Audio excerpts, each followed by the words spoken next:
Hey, what's up? Just want to tap in. Me, myself, and I is live and in effect, in full effect. Me, myself, and I is direct into your area, broadcasting to your speakers, to your device in your area, in your local municipalities, in jurisdictions, and conflicting zones of auspices of different regions of conflicting agencies in the fist fight, the real yet to be, soon to be, MMA, celebrity death match, clay match, sophisticated clay match animation of the different three-letter agencies fighting over the jurisdiction, the auspices to look into, investigate the seam and the mayhem that is my forehead. Yeah, boy, forehead. Bogus. You're gonna look into this thing happened in a minor atrocity that he showed up with a forehead like that online, had devastated the paper, had traumatized a person. What is that? That's called a forehead. That's his forehead. A forehead? Am I gonna have a forehead like that one day? Oh, well, it take you. Well, okay, well, there's different kind of foreheads. Your forehead might not actually look like that one, but he has a very nice forehead, that guy right there. We can leave him alone and look at a different channel now. Um, we're just being touchy. That happened to me one time. When I'm a little bit tall stature. I'm about 6'4". So one time I was at a venue waiting for something, and a small child was like, "Wow, he's tall." And then his dad was like, "Yeah, he's blessed. He got to be tall." And the kid was like wondering how he could become tall too. But I was about to imagine. I was about to let him know.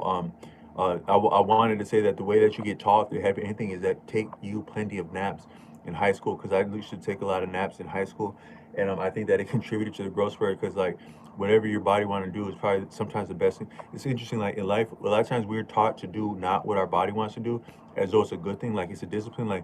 One thing, I something didn't sit right with me when I was young, but I didn't know why it didn't sit. Like I grew up around like some outstanding venues for like training saints and stuff like that, but this person was saying that you have to they like when they call the human body like the flesh, like that might be like a buzzword and like a nuanced word, the word flesh, like that, because when sometimes like you conflate things, like you use it, like if you use something out of its context, it's profane.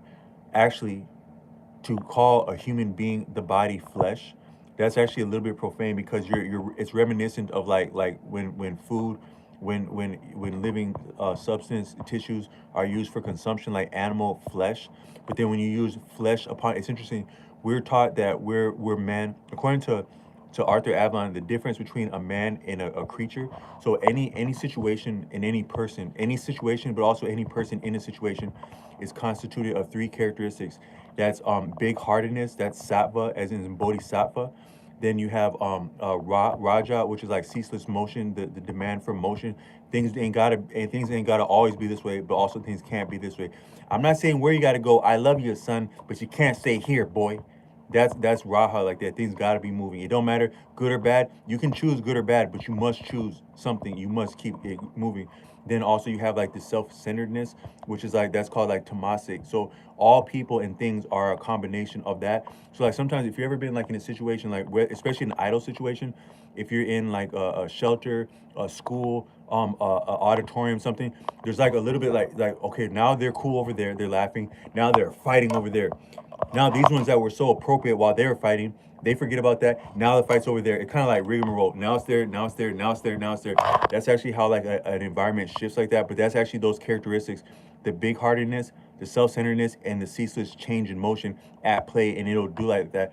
Another way of that is like, so example, if you can remember the movie Crouching Tiger, Hidden Dragon, my favorite part of that movie is actually the beginning of that movie, like where the female Ronin, the poison dragon, the free Ronin dragon, the disciple of yet another Ronin free roaming dragon, is going up against a sturdy a security woman who inherited a security business from her family, who yet a greater sword player, Lee Mubai, is in love with, and she's getting after that Ronin who's running away with the sword. And they would have like this music in the background. It's kind of like reminiscent of a snake. I was talking to a brother about that today. It's like the actual that movie Crouching Tiger, Hidden Dragon, it got a lot of credit for like the clothing with it, but even greater than the clothing was like the sound effects of that. They say that someone that I grew up with, I grew up I my when I was a child, they used to have these basketball tournaments at family housing in New Mexico where I grew up. When I was too young to participate, then as soon as I was of age, that person that organized that, a great man